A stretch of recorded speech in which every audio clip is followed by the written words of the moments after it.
August 17, 1943. The dawn over England was gray and heavy, a thin mist rolling over endless rows of runways lined with silver giants. Ground crews moved like shadows beneath the wings of the Boeing B-17 Flying Fortress. Machines of aluminum and fire, their engines coughing to life one by one until the air itself began to tremble. The sound wasn't just noise, it was a heartbeat, deep, mechanical, and alive. Above the clouds, formation lights flickered as the first groups lifted into the pale sky, heading east toward Germany. Their destination, Schweinfurt and Regensburg, the heart of the Reich's ball-bearing production. To the men climbing higher, the rising sun glinted off hundreds of polished fuselages until the sky shimmered like liquid steel.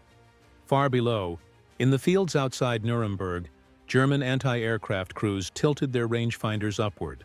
Through binoculars, the bombers looked slow, impossibly slow, drifting targets against the blue. Some laughed, confident that no machine that big could survive the sky they owned.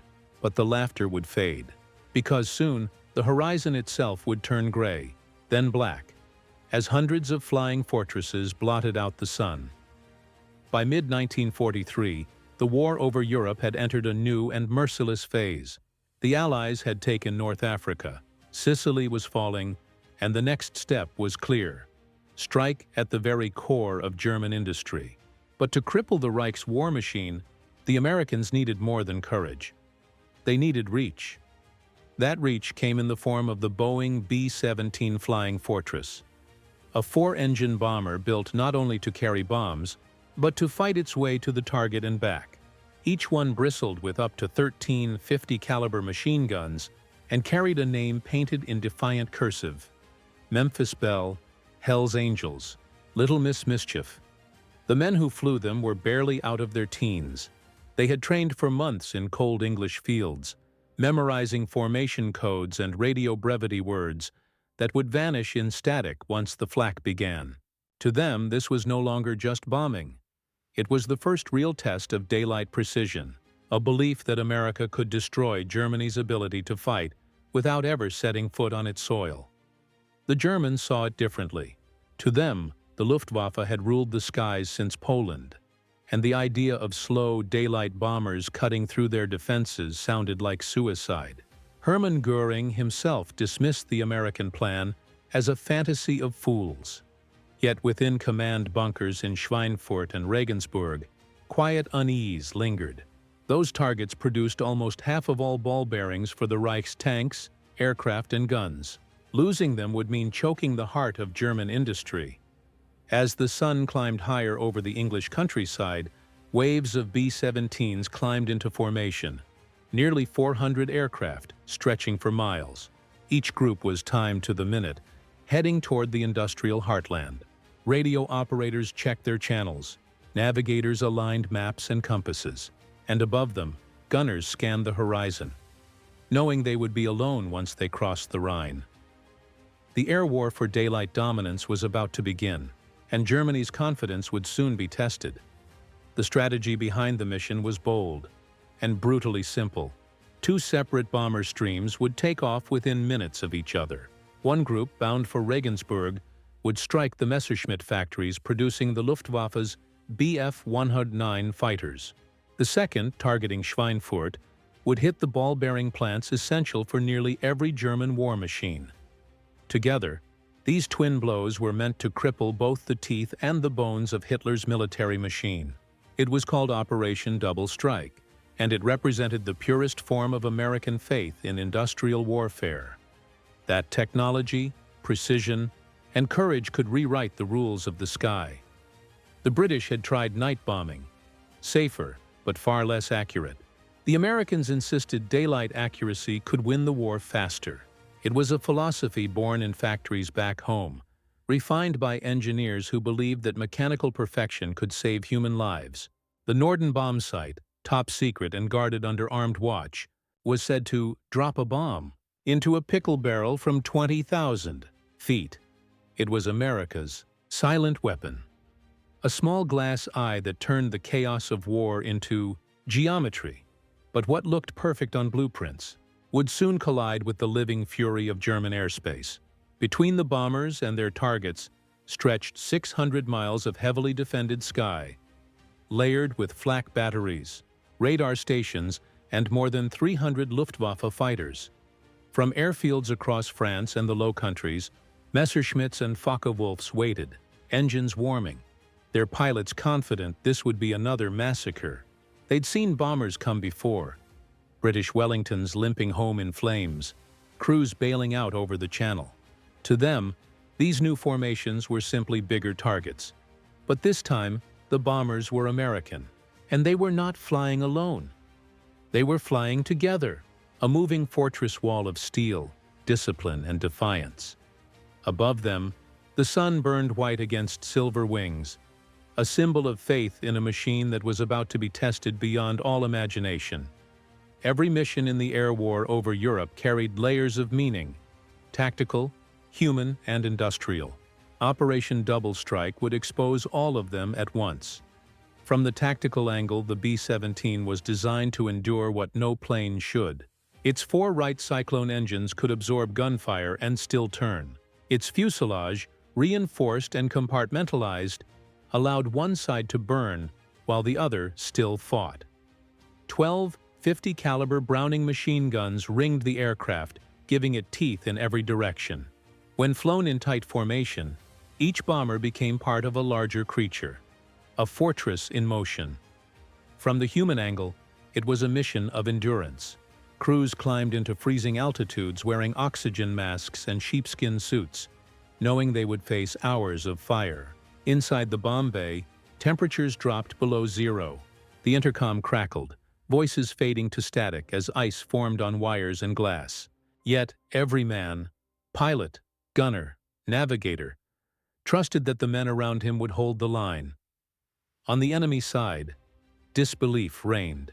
German fighter pilots who once dismissed the Americans as inexperienced now faced waves of formation fire so dense it was like diving into steel rain. Flak crews reported that their shells exploded in clouds of smoke and metal, but the bombers just kept coming. Slowly, steadily, like an advancing wall. Each American aircraft that burned became a warning. Each one that pressed on became a statement. The German Air Ministry soon realized what was rising over the horizon wasn't just another raid. It was a nation's industry. Airborne. From the technological angle, the mission was the embodiment of American engineering philosophy. That mechanical precision could overcome distance, weather, and fear itself. Each B-17 flying fortress carried more than 2,500 moving parts, synchronized through relentless testing and production. In places like Seattle and Wichita, women riveters and factory engineers had built them by the thousands, their work echoing across oceans. Every bolt that held a wing, every bullet chain loaded into a Browning gun, was a link in the vast industrial rhythm of democracy. The moral contrast between sides deepened with every mile. German crews fought for survival, ordered to defend factories that built engines of war. American crews fought for something less tangible, an idea of power through freedom, of courage built not from obedience, but from purpose. The Flying Fortress, with its crew of 10, became a symbol of democracy in miniature. Every man performing a vital role, each trusting the other without hierarchy or fear. And then came the psychological angle. For German citizens, the drone of engines grew into an omen. The sound became its own weapon, a thunder that rolled over cities before a single bomb fell. Factory workers looked up from their machines as daylight dimmed under silver wings. Propaganda officers urged calm, but in every corridor and alley, the truth was unavoidable. The sky now belonged to America. For the Americans, the same sound meant unity, thousands of engines in harmony, the voice of an entire nation saying, "We're coming." It wasn't just the bombs that mattered. It was the sound of the B-17 itself, heavy, rhythmic, unyielding, that began to reshape the psychological landscape of war. By mid-morning, the bomber streams reached the edge of German airspace. Below them stretched farmland, villages, and the thin gray shimmer of rivers twisting toward Schweinfurt. To the crews inside the B-17s, it looked almost peaceful, until the sky ahead began to flicker with black bursts. Flak. Each explosion sent shards of steel slicing through the air. Bombers rocked violently, formation lines breaking as pilots fought to steady their controls. Inside the cabins, oxygen masks rattled, bulletproof glass shattered, and the steady drone of engines mixed with the metallic scream of shrapnel. Still, the bombers pressed forward. From airfields across the Reich, hundreds of German fighters took off. Messerschmitt Bf-109s and Focke-Wulf 190s climbed like hawks into the bomber streams. For the first time, they attacked in coordinated waves, head-on, diving through formations with machine guns blazing. Gunners in the nose turrets opened fire, tracer lines crossing in furious geometry. Some bombers burst apart in mid-air, their wings breaking away like paper. Others held, engines burning but still turning. One B-17 fell with its bomb bay open, its payload tumbling harmlessly into a forest below. Another, riddled with holes, stayed in formation, the crew refusing to break the chain. In the chaos, the sun vanished behind the cloud of smoke and debris. From the ground, witnesses later said it looked as if the day had ended early. For the Germans, the sight was overwhelming. Not victory, but shock. Every time a bomber fell, two more seemed to take its place. The formations stretched across the sky for miles, their silhouettes blotting out the horizon. And when the bomb bay doors finally opened above Schweinfurt, the sound changed. A deep metallic roar as thousands of bombs dropped in perfect rhythm, the symphony of precision that would define American air power. Within minutes, the city's industrial heart, its ball-bearing plants, power stations, and workshops, disappeared beneath a storm of fire and dust. The bombers turned for home, leaving behind a silence broken only by the faint echo of their engines fading westward. As the last formation banked westward, the cost of victory began to reveal itself. The radio channels filled with static and half-broken calls. Bombers crippled, crews lost, engines failing over enemy lines. Of the 376 B-17s that had crossed into Germany that morning, dozens now trailed smoke, some limping toward Switzerland, others vanishing into clouds of black flak. Yet even through the losses, the discipline held. Formation leaders maintained course, and the surviving gunners fought to the last bullet. Pilots used their failing aircraft to shield others, holding formation so the wounded behind could escape. It wasn't just tactics anymore. It was sacrifice turned into geometry. On the ground, German officers who had mocked the slow American bombers watched the smoke over Schweinfurt rise like a second horizon. Their own factories, once symbols of precision engineering, lay broken, glowing red beneath layers of ash and dust. Reports reached Berlin by evening. Entire sectors of production were halted. Ball-bearing output, the quiet heartbeat of every panzer, fighter, and truck in the Reich, was now crippled. The Luftwaffe had claimed over 60 bombers, but even that victory rang hollow. The Americans had come farther than anyone thought possible. In daylight, without escorts, and left the enemy's industry bleeding. What the Germans saw that day was more than destruction. It was the arrival of inevitability, an empire's future decided not by armies on the ground, but by the factories that built the sky. When the surviving B-17s finally touched down in England, the airfields were silent. Ground crews counted bullet holes like surgeons assessing wounds. Some planes had over 600 punctures, wings shredded, turrets mangled, engines hanging by twisted bolts. Yet they had made it back. The crews staggered out, their flight suits soaked in oil, blood, and sweat, eyes wide with disbelief that daylight still existed. The 8th Air Force listed the losses in cold numbers. 60 bombers gone, 600 airmen missing, another 100 wounded or captured. It was one of the heaviest single-day losses in the air war. But those who returned had seen something the Germans never expected. Their precision weapons hitting the heart of an industrial machine that had once seemed untouchable. In Schweinfurt, the damage was catastrophic. Reports later revealed that nearly 60% of the city's ball-bearing production was disrupted. The factories that supplied the gears for Messerschmitts, panzer divisions, and U-boat turbines lay in ruins. German engineers scrambled to rebuild, diverting labor and materials already stretched thin by the Eastern Front. For the Allied command, the raid was both a lesson and a revelation. They learned that daylight precision bombing carried unbearable costs, but also that it worked. Every destroyed machine tool, every shattered assembly line meant fewer tanks rolling across Europe. The mission's symbol became the whine of the B-17's engines, a sound that lingered over the English countryside like a vow. The men knew they would have to go again and again, until the war's machinery ground to a stop. The cost was written in blood, but the message was clear. The sky itself had become America's front line. News of the Schweinfurt raid spread quickly through both camps. In Berlin, Joseph Goebbels tried to spin it as a victory, claiming the American air pirates had been annihilated. But inside the Luftwaffe command rooms, the tone was far less triumphant. The flak batteries had fired over 20,000 shells, and hundreds of fighters had scrambled. Yet more than 200 B-17s still found their way home. The German High Command began to realize a grim truth. America's industrial reach could build planes faster than the Luftwaffe could destroy them. In the Allied press, the raid became a symbol of sacrifice. Photographs of battered crews beside their crippled aircraft filled newspapers under headlines like, "The Fortress's Return." Families back home read the casualty lists with trembling hands, but they also saw something new: resolve. The B-17 was no longer just a bomber. It had become an emblem of endurance, a flying declaration that the Allies would carry the fight to the enemy's doorstep, no matter the cost. Among the German civilians of Schweinfurt, the memory of that day lingered in smoke and ash.